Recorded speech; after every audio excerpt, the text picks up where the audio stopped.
Señor, que tú estás aquí, que tú en este momento has enviado a tu Espíritu Santo, Señor, para que los que estamos aquí reunidos y los que nos vayan a ver posteriormente, Señor, por las redes, puedan sentir que tu presencia está manifiesta en este lugar. Te pedimos en el nombre de Cristo Jesús, que seas tú, Señor, quien dirija este servicio, que seas tú, Señor, quien se presente y se manifieste poderosamente, porque también entendemos, Señor, que en este momento hay personas que están necesitando recibir una sanidad, Señor. Y sabemos que tú eres el único que puede darla, Padre. Que tú eres el único que tiene el poder y la autoridad para provocar que la sanidad se dé en este mismísimo instante, Señor. Y que tu poder se manifieste y que la gente pueda saber que tú eres un Dios vivo, Señor. Que tú eres un Dios que escucha y que tienes todo el poder. Por eso te damos a ti toda la honra, toda la gloria, todo el poder y toda la alabanza, Señor, porque tú eres el único que lo merece, Señor. Gracias por todo en el nombre de Cristo Jesús. Amén y amén, Señor. Muy bien, iglesia. El día de hoy vamos a hablar sobre un tema que el Señor me estuvo hablando esta semana.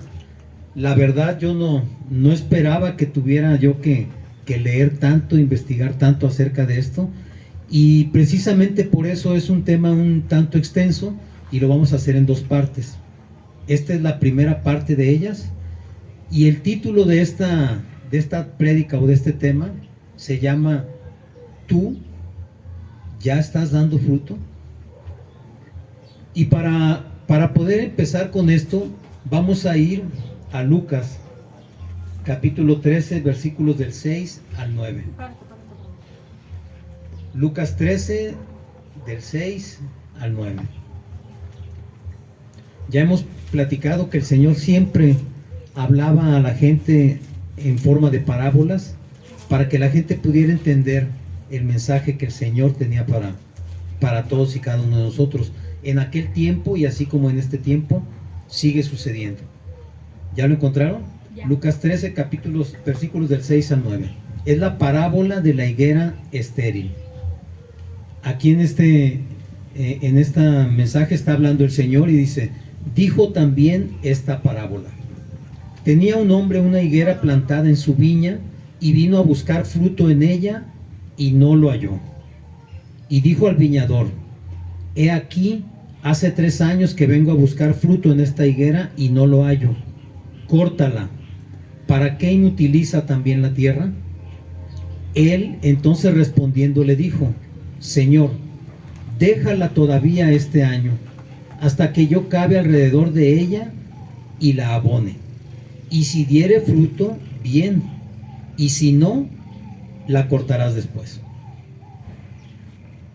Cuando el Señor me da estos versículos, yo empecé a imaginar, no sé si tú lo estás haciendo en este momento, pero empecé a imaginar la escena.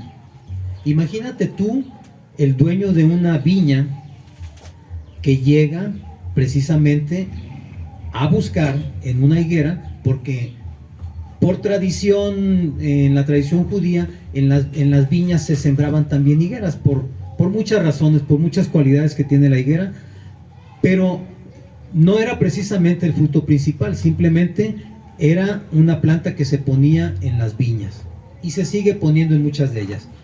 Y dice que llega y se molesta porque no encuentra fruto en ella.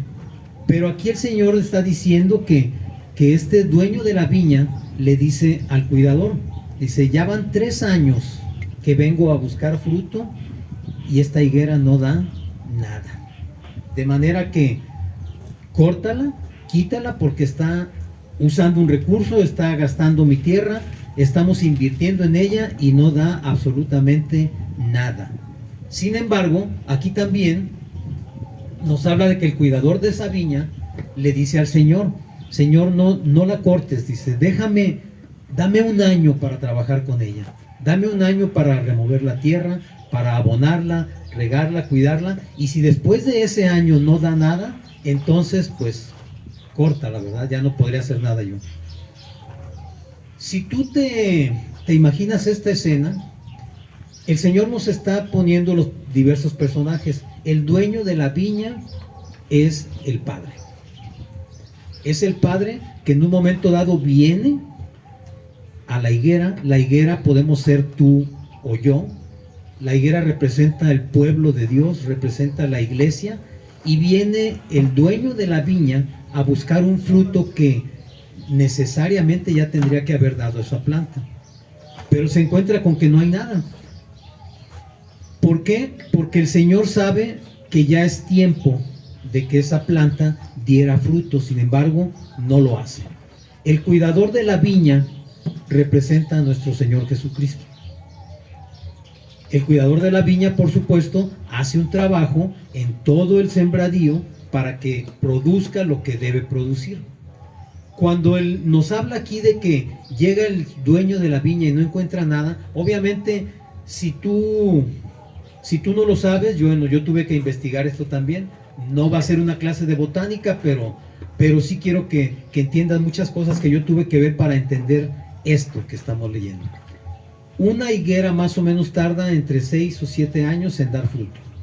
Es decir, si tú consideras que el dueño de la viña era un hombre que conocía sus plantas, pues obviamente no iría a buscar fruto antes, iría a buscarlo después de ese tiempo. Sin embargo, ya habían pasado 3 años más y la higuera no daba nada. También debemos suponer que si Jesús es el cuidador de la viña, el cuidador hacía un trabajo bien hecho, sabía perfectamente lo que tenía que hacer, cuándo debía regar las plantas, cuándo debía abonarlas, cuándo debía darles ciertos cuidados, podarlas, etcétera, porque ese era su trabajo y lo sabía hacer bien, porque ciertamente Jesús sabe hacer las cosas y las hace bien. De cualquier manera, aquí nos deja ver también la palabra que viene el Señor de la viña, pero nos habla de que va a regresar, porque el cuidador de la viña le pide un año más. ¿Qué significa esto? No significa que estemos hablando, como muchas personas podrían pensar, del día del juicio o del día final. ¿Por qué? Porque aquí nos habla que Él va a buscar un fruto. Y dice que después de que el cuidador le pide ese plazo, va a regresar en un año. Un año que puede ser, no sé, un siglo, una era, no sé. Aquí habla de un año.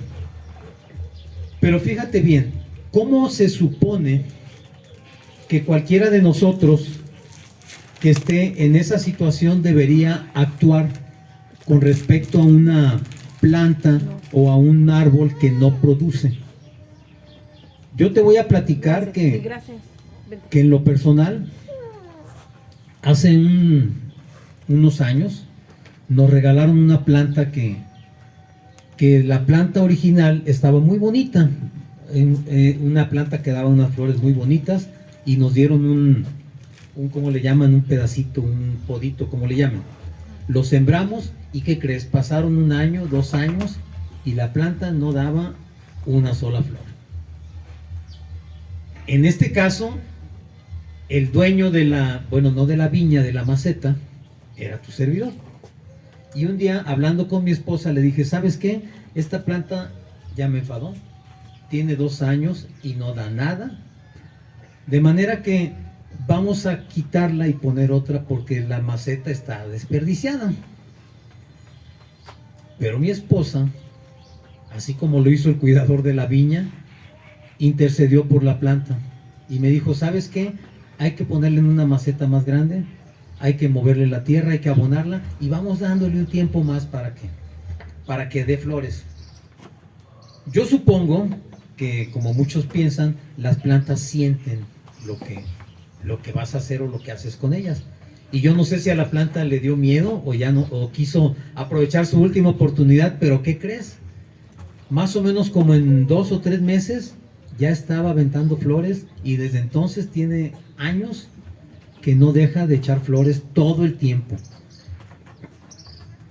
La reacción normal como dueño de la planta o de la viña, en este caso que estamos hablando de la parábola, es esa. O sea, si una planta no produce, vamos a quitarla porque ese espacio está siendo mal aprovechado y la palabra dice ahí que está siendo inutilizado.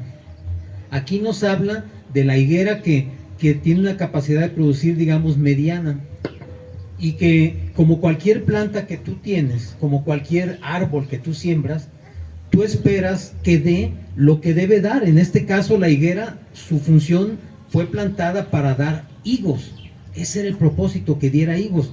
No los da, pues bueno, tienes que quitarla, porque entonces esa planta no produce.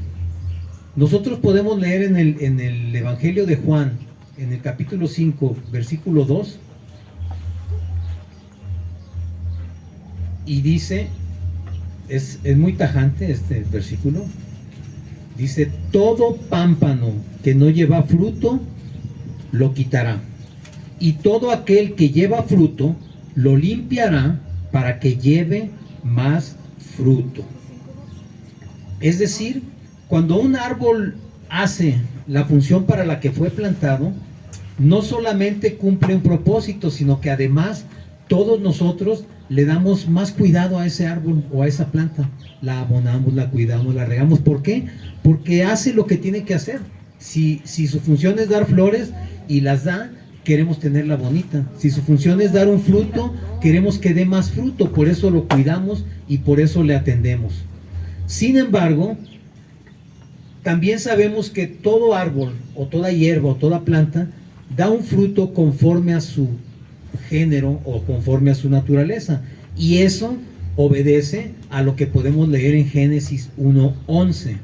Cuando en Génesis 1:11 el Señor está creando el mundo, está creando el universo, y en ese momento crea las plantas y dice así: después dijo Dios, produzca la tierra hierba verde, hierba que dé semilla, árbol de fruto que dé fruto según su género, y que su semilla esté en él sobre la tierra. Y fue así. El Señor estableció un orden y estableció una manera en que debían suceder las cosas. Y entonces dice aquí que cada árbol va a dar semilla, o cada planta va a dar semilla conforme a su género. Y conforme a ese género es que debe reproducirse, es que debe dar la semilla adecuada y en su momento debe dar el fruto adecuado. Pero también tenemos que entender que al suceder esto, sucede que hay muchas variedades de árboles y de plantas y que cada una de ellas es diferente. Los frutos, el tiempo de maduración, el tiempo de producción dependen definitivamente de la clase o del género de planta de que se trate. Así sucede también con nosotros. Todos nosotros no somos iguales, aunque formamos parte de un mismo género. Digamos que en lo particular cada uno de nosotros reacciona y acciona diferente porque hay muchos factores que intervienen en eso. La educación, la familia donde creciste, el lugar donde pasaste toda tu vida, la educación que has recibido, los amigos que tienes, la alimentación que recibes, todo eso influye en un momento dado para que tú puedas dar un fruto determinado. Y eso lo sabemos, pero desgraciadamente cuando estamos en el mundo, nos hemos venido alimentando de cosas que para nada nos nutren y para nada nos sirven. Hemos recibido el alimento que nos da el mundo, y por esa misma causa es que nosotros en un momento dado muchas veces no podemos dar un fruto adecuado conforme a lo que el Señor espera de nosotros. ¿Por qué? Porque normalmente nos hemos alimentado en el mundo de lo que el mundo ofrece. Quizás de odio, de falta de perdón, de envidias, de avaricia, de individualidad, de egoísmo, de vanidad. Y hemos llenado nuestro corazón de tantas cosas negativas, malas noticias, de telenovelas, de cuentos y fantasías, de leyendas, de creencias equivocadas, de ambición, de malos pensamientos, de tantas cosas que en vez de ayudarnos, nos han hecho crecer de una manera inadecuada. Entonces, ¿qué es lo que sucede? Que es de esperarse que el fruto que podemos dar no va a ser el fruto que Dios quiere que demos, porque no estamos alimentados de una manera adecuada. Dice en Lucas 6:43 que no es buen árbol el que da malos frutos, pero ni el árbol malo es el que da buen fruto. ¿Cómo podemos saber si un árbol es bueno o es malo? Pues de acuerdo a los frutos que está dando.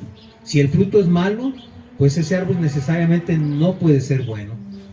Tiene que ser un árbol malo. Pero si el fruto es bueno, aunque nosotros pensemos que no lo es, el árbol necesariamente será bueno. Y nosotros así fuimos creados también, para dar el fruto que se espera de nosotros, pero en nuestro caso, el Señor ha puesto en nosotros la posibilidad y el propósito de dar frutos buenos, pero no solamente frutos buenos, sino abundantes. ¿Y por qué abundantes? Porque ya hemos hablado que la naturaleza de Dios es una naturaleza multiplicadora. Les voy a platicar también que hace un tiempo, en una maceta de las que tenemos, cayó un granito de frijol. Y no nos dimos cuenta hasta que empezó a germinar. Cuando empezó, pues obviamente era un solo grano el que estaba allí, se hizo la plantita y empezó a crecer. Y lo dejamos crecer. Con el riego normal que le dábamos a la planta, empezó a crecer. Yo empecé a ponerme curioso con él porque vi de qué manera se extendía por la pared y de qué manera iba ganando más tamaño. En un momento dado empezó a aventar ejotitos. Y a las semanas, esos ejotes ya estaban con los granitos de frijol adentro. Yo empecé a recolectar esos granos de frijol. Mi sorpresa fue cuando yo me di cuenta que ese granito de frijol había producido cerca de 400 semillas de frijol. Uno solo. Un solo grano produjo casi 400 semillas de frijol. Entonces yo me puse a pensar, ¿qué sucede cuando ese grano son muchos? Pues obviamente tienes una cosecha más grande. El Señor ha puesto en toda la creación el ADN y la capacidad de multiplicarnos. No únicamente, como en el caso de las plantas, multiplicarnos en fruto y multiplicarnos en cantidad de plantas, sino en el caso de nosotros es un caso muy especial, porque nosotros somos el único ser de la creación que tiene conciencia espiritual. Somos el único ser de toda la creación que el Señor hizo a su imagen y semejanza.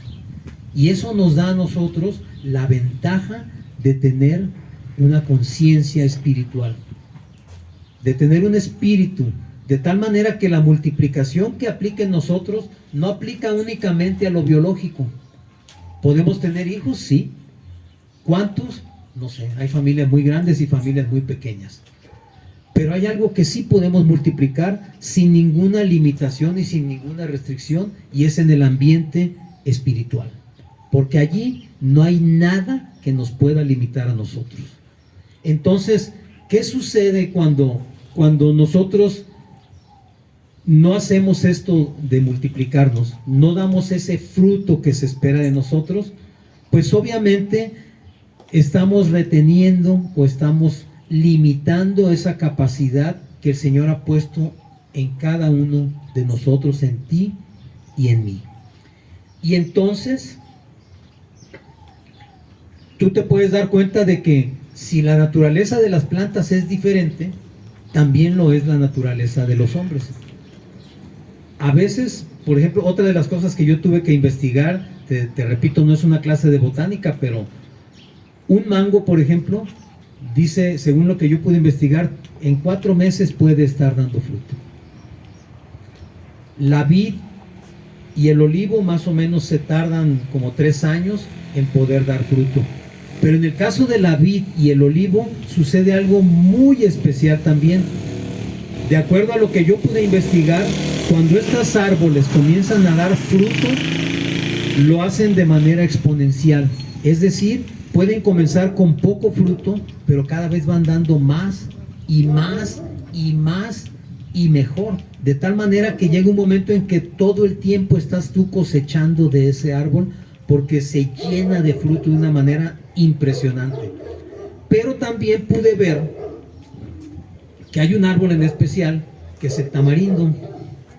Y por si tú no lo sabes, yo tampoco lo sabía, el tamarindo tarda 80 años en dar su primer fruto. Es decir, si tú siembras un tamarindo hoy, lo más probable es que jamás puedas comerte un tamarindo del árbol que sembraste.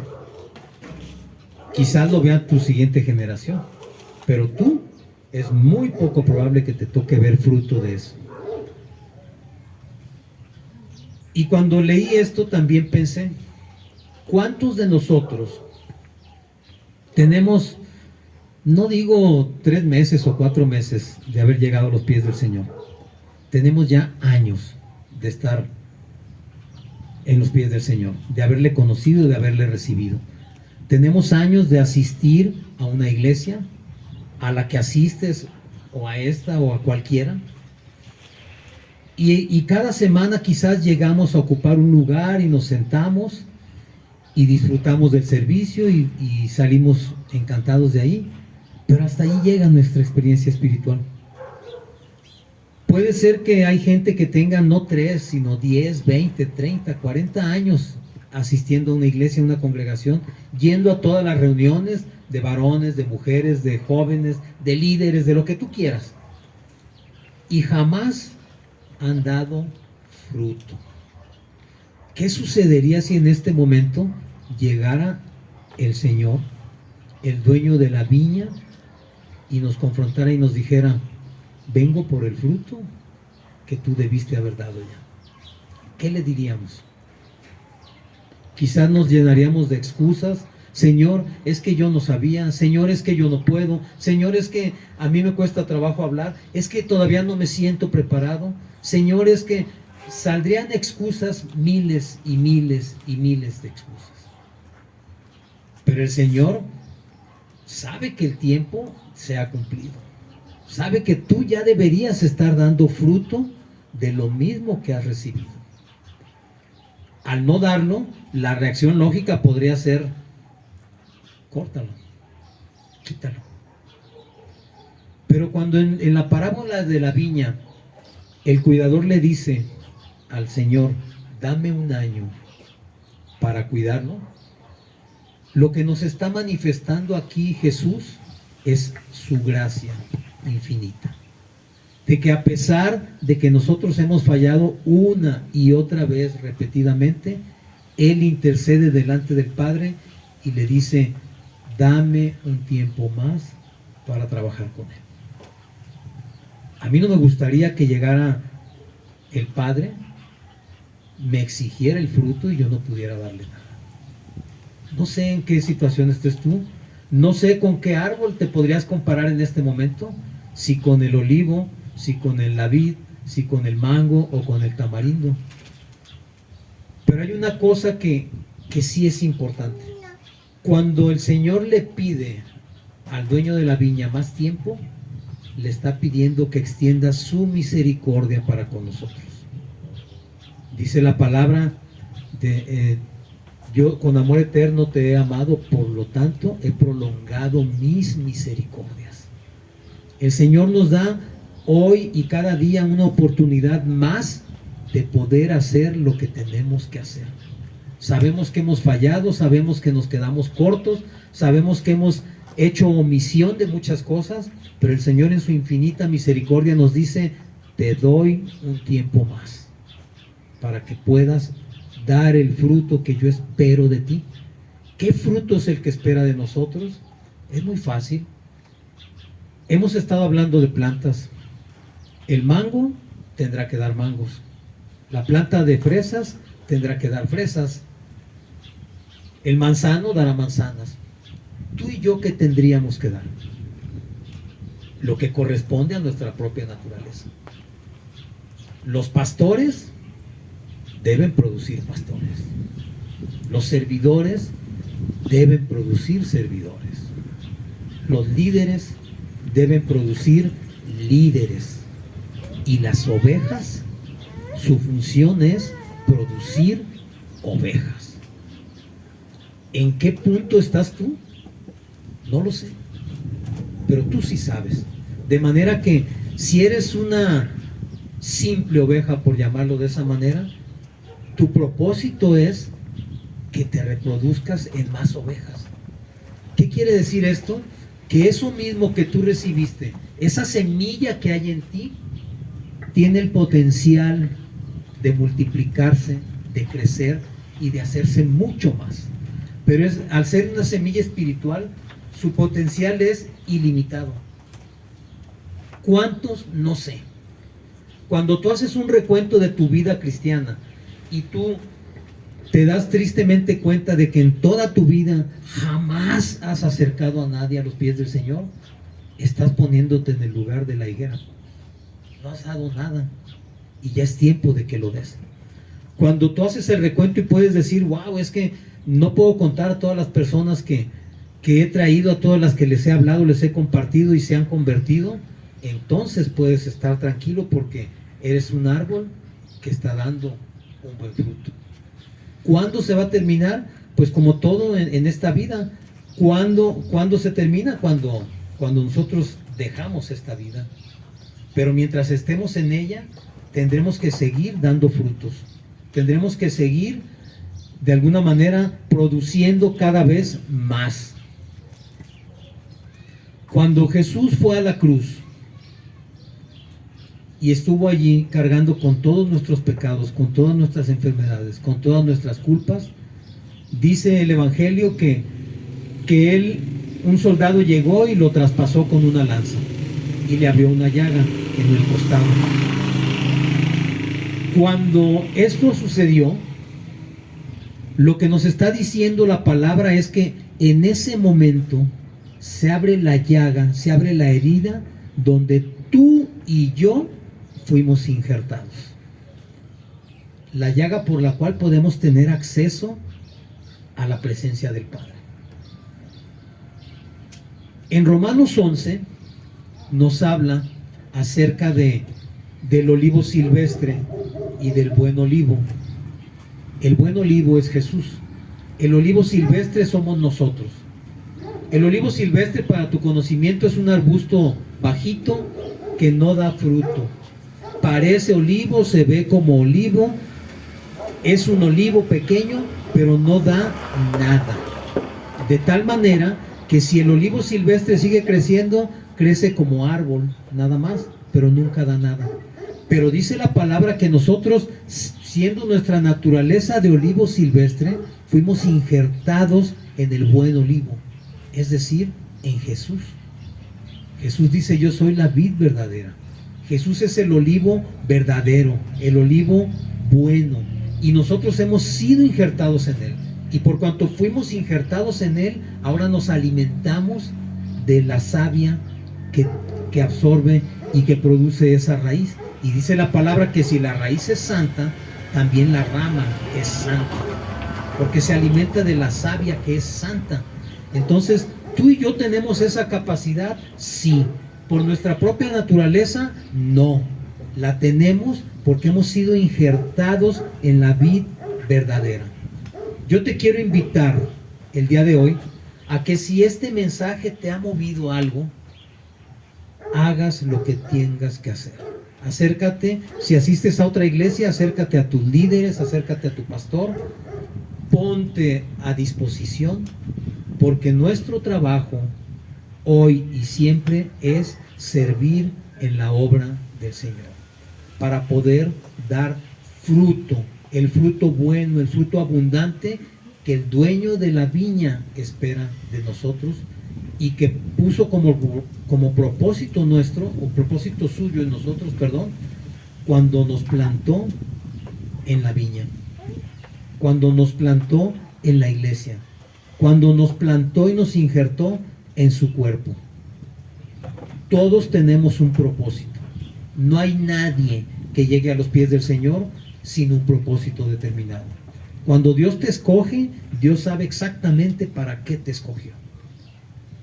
Como los árboles, quizás nuestro trabajo sea como el de la fresa, que está a nivel de suelo, pero produce un fruto muy rico. O pueda ser un trabajo tan visto y tan notorio como las palmeras, que su fruto está en lo más alto y hasta allá lo ves. No sabemos en dónde nos toca, en qué punto nos toca, pero lo que sí sabemos es que donde el Señor nos haya plantado, allí tenemos que dar fruto, porque esa es la tierra que Él ha escogido para plantarnos. Hemos sido plantados nosotros porque el propósito del Señor es que nosotros demos fruto abundante, pero además un fruto permanente. Voy a terminar con este versículo que está en Mateo 28:19. Todo mundo lo conocemos también. Y dice: por tanto, id y haced discípulos a todas las naciones, bautizándolos en el nombre del Padre y del Hijo y del Espíritu Santo, enseñándoles que guarden todas las cosas que os he mandado.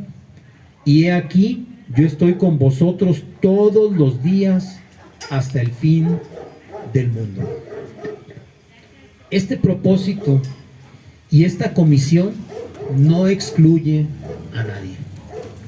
El Señor dice: vayan y hagan discípulos. ¿Qué es hacer discípulos? Hacer discípulos no es hablarle a alguien respecto a Dios y hasta allí. Hacer discípulos es conseguir que esa persona termine haciendo lo que tú haces. El discípulo termina haciendo lo que hace el maestro. El discípulo debe terminar haciendo exactamente lo mismo que hace el maestro. Y dice además que no nada más debe quedar ahí, tenemos que bautizarlos en el nombre del Padre y del Hijo y del Espíritu Santo. ¿Por qué?